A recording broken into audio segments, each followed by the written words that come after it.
Salut les gens, on se retrouve encore en vidéo. Pourquoi? Je vais vous présenter ma domotique house, donc toutes les petites choses qui sont à la maison. Alors le truc le plus important, vraiment le plus important, c'est ça, vous le voyez juste là, c'est la magnifique Apple TV qui va me servir de condensateur pour pouvoir activer tous mes petits scénarios à la maison. Voilà, donc on a un joli condensateur. Sur ce condensateur, qu'est-ce qu'on a déjà mis? On a déjà mis plein de petites choses. Et les lampes Philips Hue avec le pont Philips Hue. Un pont trop de free également qui permet de brancher les ampoules de chez Ikea. Aussi un pont pop qui est c'est en gros des petits boutons comme ça, petits boutons pop qui permettent d'activer des scènes préétablies ou lancer un scénario. Donc ça c'est assez pratique. Alors ce qu'on voit d'autre ici, juste là, je sais pas si vous le voyez. Voilà, oui, une petite caméra qui permet d'avoir des retours vidéo dans l'application, de manière à avoir une petite idée de ce qui se passe à la maison. Je vais vous montrer ce que ça donne sur l'iPad tout de suite. Voilà l'iPad, on ouvre l'iPad, l'application maison, et on retrouve l'ensemble des infos.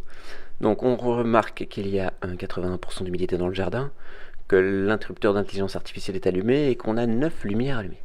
Donc on va pouvoir reprendre l'ensemble de toutes les lumières. Les capteurs, donc on a ici une information de température, les lumières de l'entrée, les lumières du salon. Donc par exemple on va allumer les appliques du salon, hop, voilà, attention, si je l'éteins, pouf, vous voyez que c'est complètement instantané, pouf, c'est vachement cool, moi je trouve ça plutôt sympa, voilà. Et donc ça c'est toutes les choses, donc vous avez un récapitulatif, l'ensemble de toutes les pièces, et vous allez retrouver dans le bas l'ensemble des caméras. Donc vous trouvez la première caméra ici qui est la caméra que je vous ai montré tout à l'heure, une caméra qui se trouve dans le hall d'entrée et une caméra qui se trouve dans le salon qui elle pour l'instant est éteinte. Évidemment il y a moyen de voir toutes les pièces une par une. Donc là on a le jardin, dans le jardin il y a une applique qui de facto est allumée, ce qui n'est pas normal, donc on va éteindre la lumière, c'est une bonne chose. On a la température extérieure, on a le degré d'hygrométrie, on a la couverture nuageuse, la course du soleil qui est aujourd'hui là maintenant à 53% de sa course, et on a des forecasts, les minimums et les maximums prévus pour aujourd'hui. Voilà, alors donc toutes ces petites choses là, à part l'applique, c'est juste un plugin supplémentaire qui va pouvoir générer une sorte de station météo virtuelle. D'ailleurs, je vais vous faire un petit article là-dessus sur le blog, ce sera vachement intéressant. Ici, alors voilà, donc ça c'est carrément... Là, on a été très fort.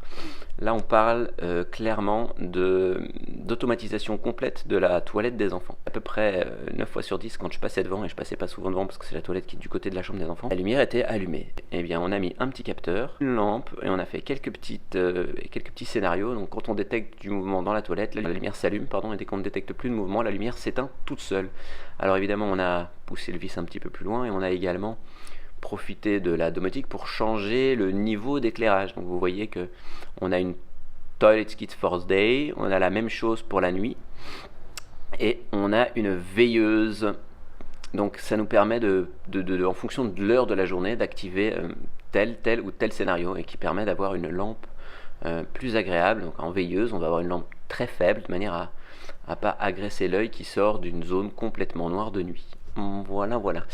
Donc on a aussi la vanne thermostatique dans la chambre des enfants, donc ça c'est hyper pratique. Ça permet d'avoir une idée de la température qu'il fait dans la chambre et de ne pas chauffer quand il faut pas chauffer. Donc comme les enfants sont pas toujours là, aujourd'hui les enfants ne sont pas là, donc on est en mode bonne nuit et ça ne chauffera donc pas dans la chambre des enfants, ce qui est plutôt pratique.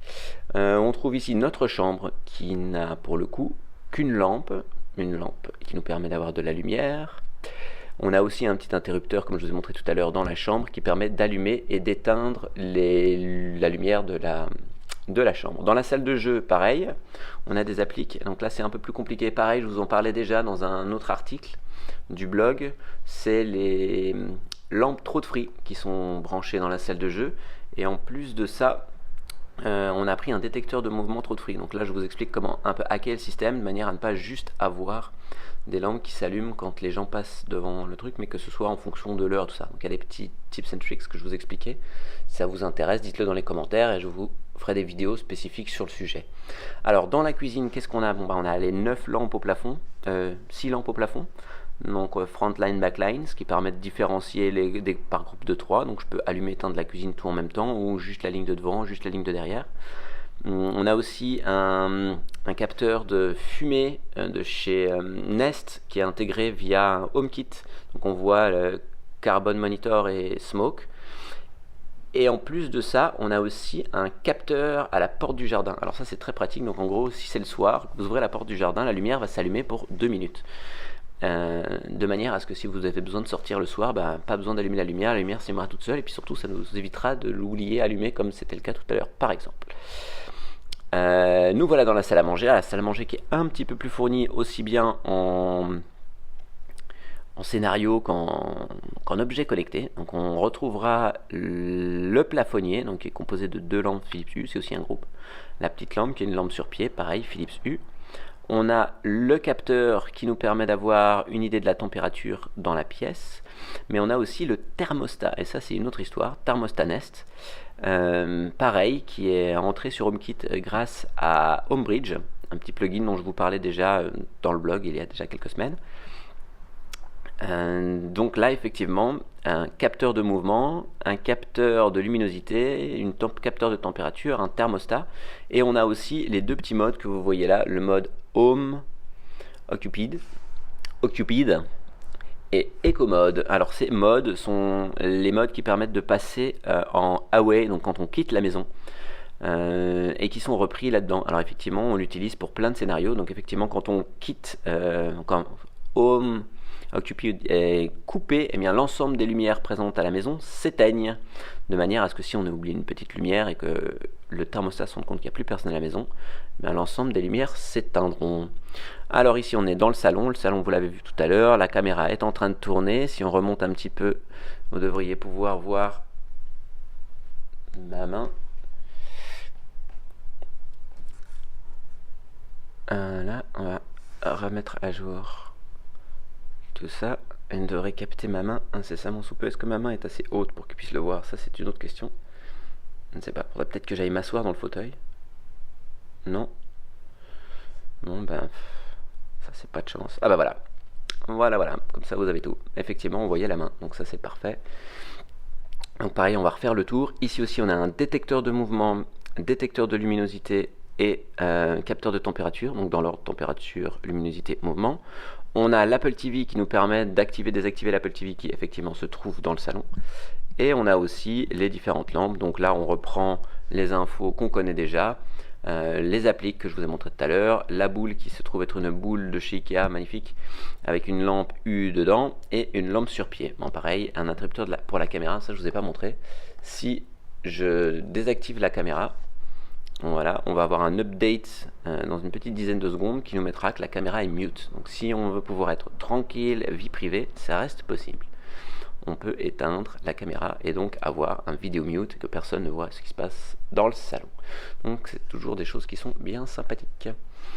Alors ici on a l'entrée. Alors l'entrée est quand même aussi bien fournie en différents types de scénarios, que ce soit allumé pour la bonne nuit, en focus, en mode soft.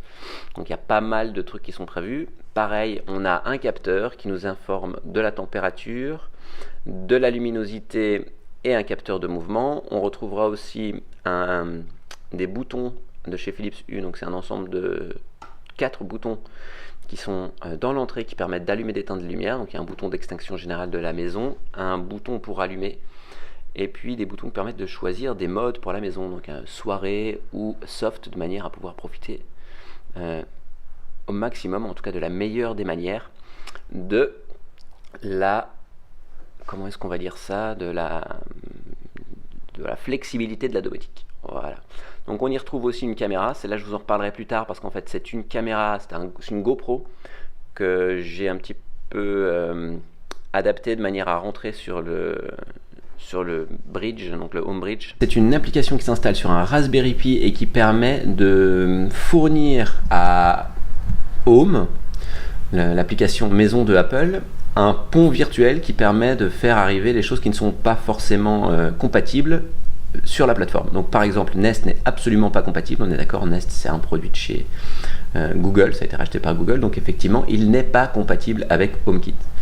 Mais grâce à HomeBridge, vous allez pouvoir acquérir d'autres petits contenus. Les thermostats Nest, toutes les caméras IP peuvent passer par là aussi. D'ailleurs, les différentes caméras qui sont présentes sont connectées en IP, que ce soit la GoPro de l'entrée de caméra de la salle à manger. Ouais, cet Homebridge, c'est vraiment le cœur de mon installation, parce que j'ai créé plein de petits scripts supplémentaires du type d'intelligence artificielle, tout ça, des interrupteurs qui me permettent d'activer, désactiver des caméras. Tout ça, c'est des choses qui ont été faites en plus. Si ça vous intéresse, vous le dites dans les commentaires, je vous en parlerai plus. Et les Philips Hue qui vous intéressent le plus, je vous en parlerai plus. Si c'est les capteurs d'ouverture de porte ou les capteurs de température, de mouvement, de luminosité, je peux vous en parler plus. Donc si c'est des choses qui vous intéressent, n'hésitez pas à laisser des petits likes, des petits pouces bleus, des petits commentaires en disant voilà, moi je voudrais en savoir plus sur Homebridge, je voudrais en savoir plus sur comment on fait pour mettre une caméra. Donc voilà, bah écoutez, j'espère que ça vous a plu, j'espère que ça vous intéresse un petit peu, comme ça. Et puis si ça vous intéresse, faites péter les pouces bleus et puis dites-nous de quoi vous voulez qu'on parle. Voilà, bah j'espère qu'on se verra bientôt pour une nouvelle vidéo de domotique. Ciao!